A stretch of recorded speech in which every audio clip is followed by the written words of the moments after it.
نحمده ونصلي على رسوله الكريم اما بعد فاعوذ بالله من الشيطان الرجيم بسم الله الرحمن الرحيم۔ سورۃ الرحمن کا دوسرا رکوع میں آپ کے سامنے تلاوت کرتا ہوں اور ساتھ ساتھ اس کا ترجمہ اور تفسیر بیان کروں گا۔ اس رکوع کے اندر اللہ تعالیٰ نے جنت کی نعمتوں کا ذکر کیا ہے کہ جنت کے اندر کیا کیا نعمتیں مسلمانوں کے پاس ہوں گی۔ تو اس کو جو ہے رکوع کے ترجمے کو بھی اور اس کی جو حواشی آئیں گے، تفسیر آئے گی، اس کو بھی دھیان سے سنیے گا۔ ہم لوگوں کے اندر جو عملی طور پر کمی آ گئی ہے، اس کی ایک وجہ یہ بھی ہے کہ ہم جنت کو اتنا جانتے نہیں ہیں۔ اگر ہم جنت کو اتنا جانیں جتنا جاننے کا حق ہے تو ہمارے اعمال بہتر ہو جائیں، ہمارے اندر جنت کی طلب بڑھ جائے۔ تو اس لیے یہ بہت اہم جو ہے بیان ہوگا، اس کو سنیے گا غور سے۔ تو فرماتے ہیں وَلِمَنْ خَافَ مَقَامَ رَبِّهِ جَنَّتَانِ، جو شخص دنیا میں اپنے پروردگار کے سامنے کھڑا ہونے سے ڈرتا تھا، اس کے لیے دو باغ ہوں گے۔ ایک باغ اور ایک جنت نہیں دی جائے گی بلکہ دو باغ ہوں گے اس کے لیے۔ یہ مقربین کے لیے، مفسرین نے لکھا ہے کہ مقربین یعنی جو سبقت کرنے والے ہوتے ہیں، زیادہ اعمال میں آگے بڑھنے والے ہوتے ہیں، ان کی جنت کا ذکر ہے۔ اور چند آیات کے بعد وَمِن دُونِهِمَا جَنَّتَانِ میں بھی دو باغوں کا تذکرہ آئے گا اور آگے اس کی تفصیل آئے گی۔ تو وہ عام جو مومنین داہنے ہاتھ والے ہوں گے ان کا تذکرہ ہوگا، یعنی جن کو نامہ اعمال دائیں ہاتھ میں دیا جائے گا۔ تو اب یہ مقربین کی جنت کا تذکرہ ہے اب اس سے آگے والی آیتوں میں۔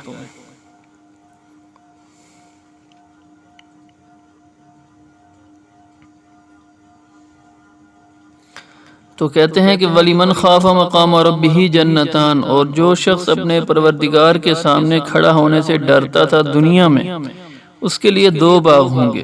فَبِأَيِّ آلَاءِ رَبِّكُمَا تُكَذِّبَانِ، اب بتاؤ کہ تم اپنے پروردگار کی کون کون سی نعمتوں کو جھٹلاؤ گے۔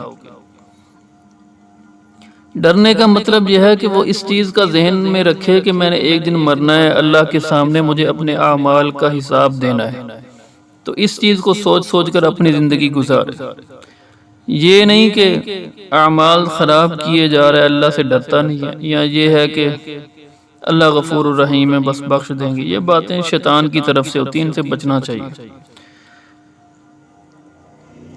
آخرت کا معاملہ ایسا نہیں ہے کہ اس کو خوف خطرے کی حالت میں چھوڑ دیا جائے، وہ بہت نازک معاملہ ہے۔ جہنم کی سزا بہت سخت ہے، اس کو مکمل طور پر اطمینان کی حالت میں اس کی تیاری ساتھ ساتھ زندگی میں کرتے رہنا چاہیے۔ تو بھئی ٹھیک ہے، اللہ تعالیٰ غفور الرحیم ہے، لیکن تمہارے پاس کیا گارنٹی ہے کہ تمہارے وہ گناہ بخش دے گا؟ پھر لوگ توبہ بھی پوری نہیں کرتے، ادھوری توبہ کرتے ہیں، صرف لفظوں سے توبہ کرتے ہیں، گناہ تو چھوڑتے نہیں ہیں، گناہ پھر تو نئے سرے سے کرتے رہتے ہیں توبہ کے بعد بھی۔ تو ایسی توبہ کے بھروسے پر ساری عمر اعمال نہیں کرتے اور اللہ غفور رحیم کہتے رہتے ہیں اور جنت کی تیاری نہیں کرتے، جہنم سے بچنے کی تیاری نہیں کرتے، تو یہ نفس اور شیطان کے دھوکے ہیں، ان سے بچنا چاہیے۔ اچھا، تو آگے فرماتے ہیں کہ ذواتا افنان، دونوں باغ شاخوں سے بھرے ہوئے۔ اوپر ذکر کیا تھا نا کہ جو شخص اپنے پروردگار کے سامنے کھڑا ہونے سے ڈرتا تھا اس کے لیے دو باغ ہوں گے۔ تو اب وہ دو باغ کیسے ہوں گے اس کی تفصیل آ رہی ہے کہ دونوں باغ شاخوں سے بھرے ہوئے۔ فَبِأَيِّ آلَاءِ رَبِّكُمَا تُكَذِّبَانِ، اب بتاؤ کہ تم اپنے پروردگار کی کون کون سی نعمت کو جھٹلاؤ گے۔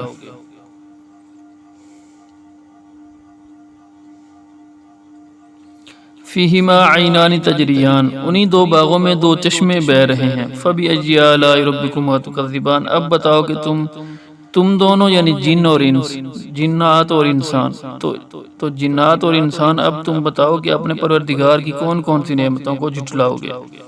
فِيهِمَا مِن كُلِّ فَاكِهَةٍ زَوْجَانِ، ان دونوں باغوں میں ہر پھل کے دو دو جوڑے ہوں گے۔ فَبِأَيِّ آلَاءِ رَبِّكُمَا تُكَذِّبَانِ، اب تم دونوں بتاؤ کہ اپنے پروردگار کی کون کون سی نعمتوں کو جھٹلاؤ گے۔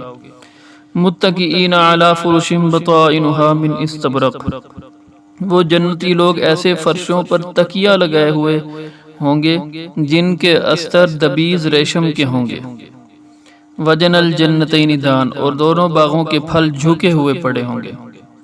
مفسرین نے لکھا ہے کہ لیٹے لیٹے بیٹھے بیٹھے کھڑے آرام سے درختوں کے پھل توڑ لیں گے، اتنے جھکے ہوئے ہوں گے۔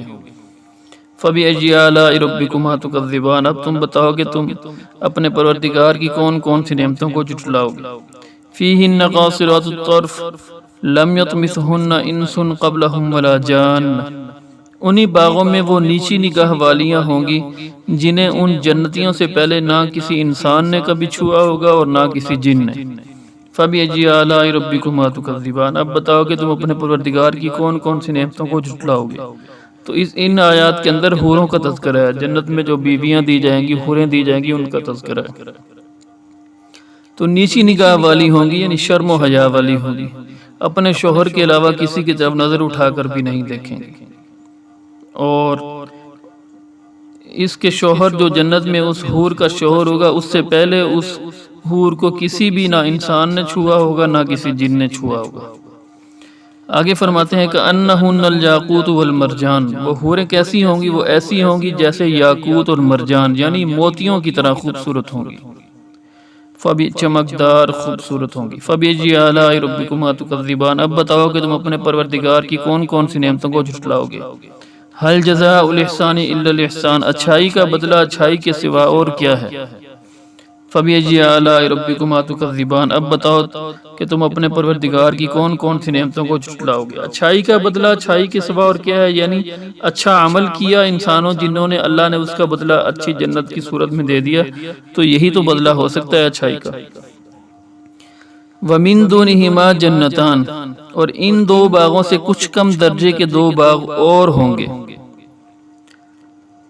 اب یہاں سے عام مومنین کے دو باغوں کا ذکر شروع ہو رہا ہے، اصحاب الجمین، جیسا کہ سورۃ الواقعہ کے اندر ان کا تذکرہ آئے گا آگے چل کے۔ تو یہ عام مومنوں کے دو باغوں کا تذکرہ شروع ہو رہا ہے۔ اوپر جو تھا مقربین، جو نیکیوں میں زیادہ آگے بڑھنے والے ہیں، ان کا تذکرہ تھا۔ وَمِن دُونِهِمَا جَنَّتَانِ، اور ان دو باغوں سے کچھ کم درجے کے دو باغ اور ہوں گے۔ فَبِأَيِّ آلَاءِ رَبِّكُمَا تُكَذِّبَانِ، اب بتاؤ کہ تم اپنے پروردگار کی کون کون سی نعمت کو جھٹلاؤ گے۔ مُدْحَامَّتَانِ، دونوں سبزے کی کثرت سے سیاہی کی طرف مائل ہوں گے۔ فَبِأَيِّ آلَاءِ رَبِّكُمَا تُكَذِّبَانِ، اب بتاؤ کہ تم اپنے پروردگار کی کون کون سی نعمتوں کو جھٹلاؤ گے۔ جب درختوں کی ہریالی زیادہ ہو، ان کی شاخیں اور پتے زیادہ ہوں، تو دور سے دیکھا جائے تو وہ سیاہی مائل نظر آتا ہے۔ تو یہ اسی کو ذکر کر رہے ہیں کہ سبزے کی کثرت کی وجہ سے وہ دو باغ سیاہی مائل نظر آئیں گے دور سے۔ آگے فرماتے ہیں فِيهِمَا عَيْنَانِ نَضَّاخَتَانِ، انہی میں دو ابلتے ہوئے چشمے ہوں گے۔ فَبِأَيِّ آلَاءِ رَبِّكُمَا تُكَذِّبَانِ، اب بتاؤ کہ تم اپنے پروردگار کی کون کون سی نعمتوں کو جھٹلاؤ گے۔ فِيهِمَا فَاكِهَةٌ وَنَخْلٌ وَرُمَّانٌ، انہی میں میوے اور کھجوریں اور انار ہوں گے۔ فَبِأَيِّ آلَاءِ رَبِّكُمَا تُكَذِّبَانِ، اب بتاؤ کہ تم اپنے پروردگار کی کون کون سی نعمتوں کو جھٹلاؤ گے۔ فِيهِنَّ خَيْرَاتٌ حِسَانٌ، انہی باغوں کے اندر کیا ہوگا؟ خیرات، خوب سیرت، اچھے اخلاق والی، حسان خوبصورت۔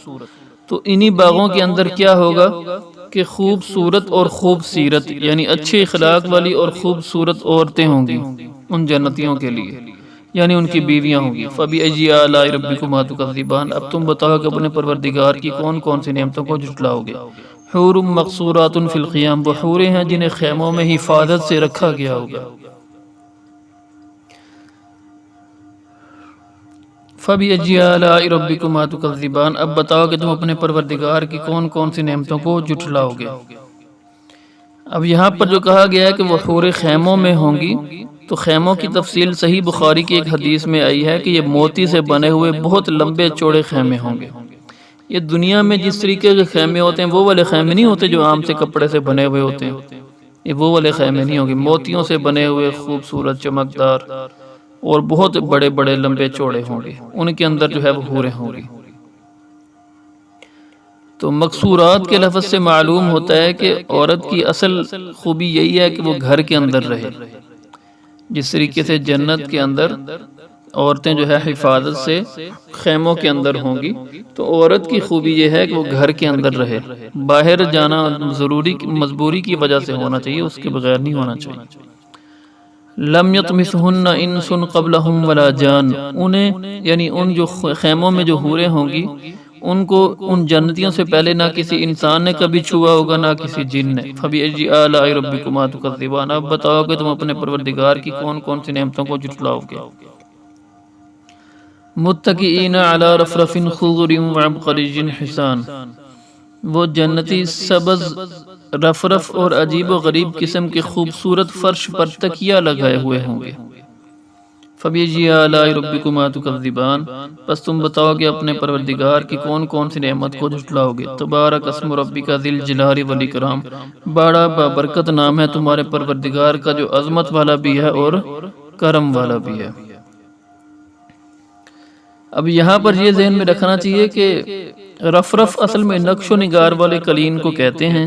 یہاں یہ بات ذہن میں رکھنا چاہیے کہ جنت کی نعمتوں میں سے جن جن چیزوں کا ذکر فرمایا گیا ہے اگرچہ دنیا میں بھی ان کی وہی نام ہے جو ان آیات میں مذکور ہیں، لیکن ان کی حقیقت، ان کا حسن، ان کی لذت دنیا کے مقابلے میں کہیں زیادہ ہوگی، کیونکہ صحیح حدیث کے مطابق اللہ تعالیٰ نے اپنے نیک بندوں کے لیے ایسی نعمتیں تیار فرمائی ہیں جو آج تک نہ کسی آنکھ نے دیکھی ہیں، نہ کسی کان نے سنی ہے، نہ کسی دل پر ان کا خیال گزرا ہے۔ اللہ تعالیٰ ہم سب کو ان سے بہرور فرمائے، آمین۔